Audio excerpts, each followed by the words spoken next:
Assalamualaikum warahmatullahi wabarakatuh. Perkenalkan, nama saya Deka Pramitasari dari Program Studi Bimbingan dan Konseling 2019 Fakultas Keguruan dan Ilmu Pendidikan Universitas Sriwijaya.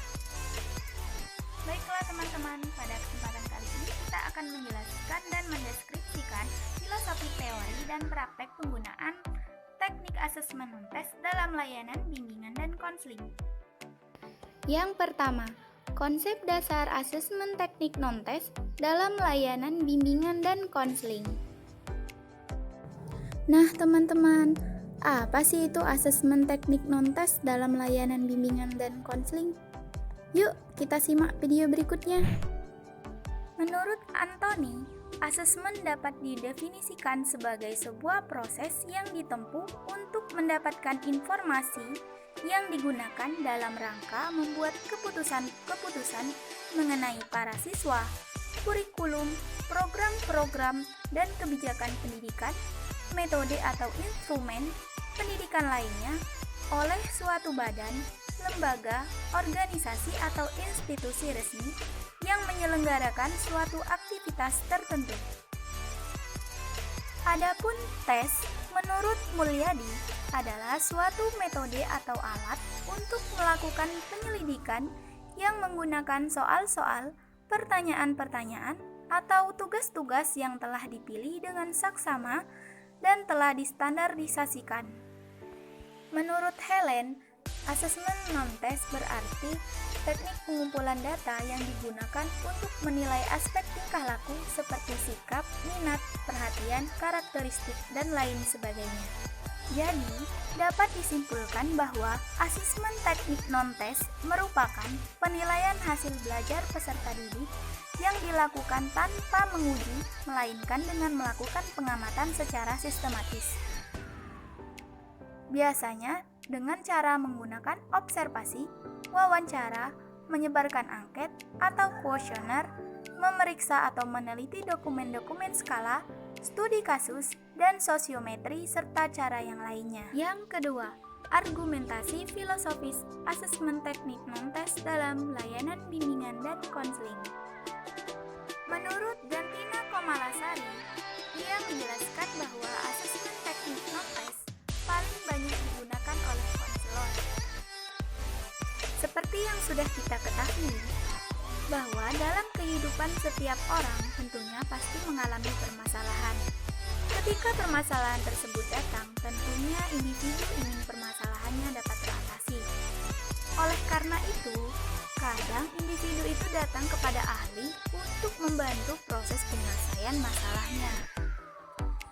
Ketika seorang individu datang kepada konselor dalam membantu menyelesaikan permasalahan yang dihadapinya, tentunya kita sebagai seorang konselor tidak bisa menilai dari sisi eksternal saja, tapi juga kita harus menilai sisi internal. Timbul pertanyaan, mengapa harus teknik non-tes padahal teknik tes sudah ada? Jawabannya, karena dengan alat tes kita hanya dapat membandingkan persamaan dan perbedaannya saja. Tetapi dengan alat non-tes, kita dapat mengambil data tentang kehidupan batin, pikiran, emosi, minat, dan ciri-ciri yang nampak secara umumnya itu karakteristik dan kemampuan sosialnya juga. Sehingga kita sebagai konselor tidak bisa menilai dari sisi eksternalnya saja, tetapi juga harus menilai dari sisi internalnya. Yang ketiga, manfaat asesmen teknik non-tes dalam bimbingan dan konseling. Secara umum, manfaat asesmen teknik non-tes dalam layanan bimbingan dan konseling tentunya dapat membantu seorang konselor. Yang pertama, dapat membantu memperkokoh dasar-dasar pertimbangan yang berkenaan dengan berbagai masalah pada individu. Misalnya, masalah tentang penyesuaian dengan lingkungan, masalah prestasi hasil belajar, dan juga masalah. Yang kedua, dapat memahami sebab individu. Yang ketiga, kita sebagai konselor dapat mengenali individu yang memiliki kemampuan sangat tinggi, sangat rendah, hingga memerlukan bantuan khusus. Kapan individu Yang kedua, ketahui dan juga keterampilan seorang individu dalam bidang tertentu. Sedangkan manfaat dari hasil instrumen non-tes bagi siswa antara lain, yang pertama, dapat membantu siswa dalam memperoleh pemahaman diri dan pengarahan diri dalam mempersiapkan diri untuk bekerja dan berguna dalam masyarakat. Yang kedua, siswa dapat menilai dan juga dapat memahami dirinya, terutama mengenai potensi, minat, sikap, dan kecakapan, serta cita-cita yang dimilikinya.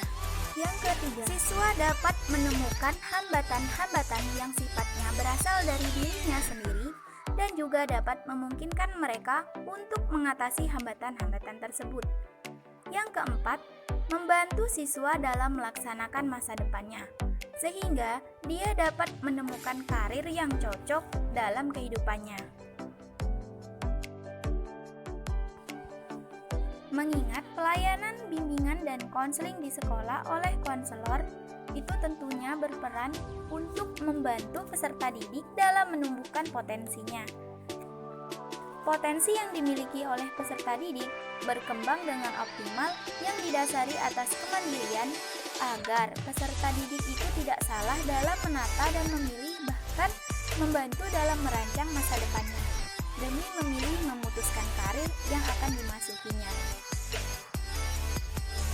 Seperti kemampuannya dalam mengambil keputusan. Yang keempat, praktik penggunaan asesmen teknik non-tes dalam layanan bimbingan dan konseling.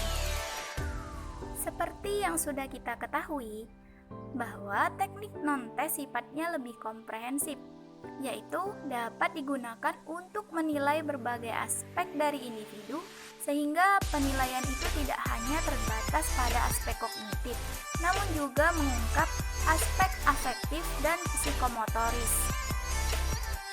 Teknik non-tes biasanya dilakukan untuk mengukur hasil belajar yang berkenaan dengan soft skill, terutama yang berhubungan dengan apa yang dapat dibuat atau yang dapat dikerjakan oleh peserta didik dari yang telah mereka ketahui dan telah mereka pahami. Hal ini tentunya berhubungan dengan penampilan yang dapat diamati daripada pengetahuan dan proses mental lainnya yang tidak dapat diamati oleh panca indera. Adapun jenis-jenis asesmen teknik non-tes yang bisa kita lakukan sebagai guru bimbingan dan konseling atau konselor di sekolah, diantaranya adalah yang pertama, daftar cek masalah, di mana daftar cek ini merupakan daftar yang khusus disusun untuk merangsang atau memancing pengutaraan masalah atau problem-problem yang pernah ataupun sering dialami oleh seorang individu. Misalnya, apa yang menjadi penyebab kamu sering tidur di kelas? Karena sakit, sering bergadang, tidak sarapan pagi, sering merasa pusing, tidak suka dengan pelajarannya, tidak menyenangi gurunya, tidak suka tugasnya, atau tidak suka dengan sistem belajarnya. Yang kedua, wawancara atau interview. Jadi, wawancara di sini adalah suatu teknik memahami individu dengan cara melakukan komunikasi langsung atau face to face antara pewawancara dengan yang diwawancarai, dengan tujuan untuk memperoleh keterangan atau informasi tentang individu. Jadi, wawancara atau interview juga dapat berfungsi untuk menentukan latar belakang atau faktor penyebab terjadinya masalah yang dialami oleh konseling. Yang ketiga, sosiometri, di mana sosiometri merupakan suatu metode atau teknik untuk memahami individu, terutama untuk memahami atau untuk memperoleh data tentang jaringan hubungan sosial antar individu dalam suatu kelompok. Untuk mendapatkan materi dalam sosiometri, biasanya menggunakan kuesioner sosiometris. Nah, hasil dari kuesioner ini dapat diolah lebih lanjut sehingga menghasilkan hasil yang sosiometri. Contoh dalam memilih teman belajar. Kita bisa mengajukan pertanyaan. Misalnya, siapakah di antara teman-temanmu yang kamu pilih sebagai teman belajar? Yang disertai dengan alasannya. Yang keempat, observasi. Teknik ini digunakan untuk melihat dan mengamati secara langsung keadaan lapangan. Hal ini bertujuan agar guru bimbingan dan konseling dapat memperoleh gambaran yang lebih luas tentang objek yang diamati.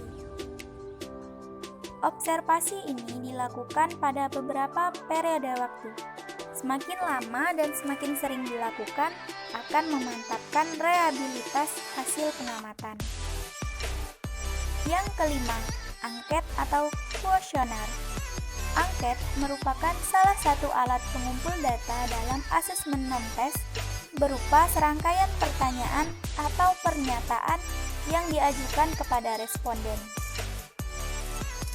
Angket disusun dengan tujuan untuk menghimpun sejumlah informasi yang relevan dengan keperluan bimbingan dan konseling, seperti identitas pribadi konseli, keterangan tentang keluarga, riwayat kesehatan, riwayat pendidikan, kebiasaan belajar di rumah, hobi, atau informasi lainnya.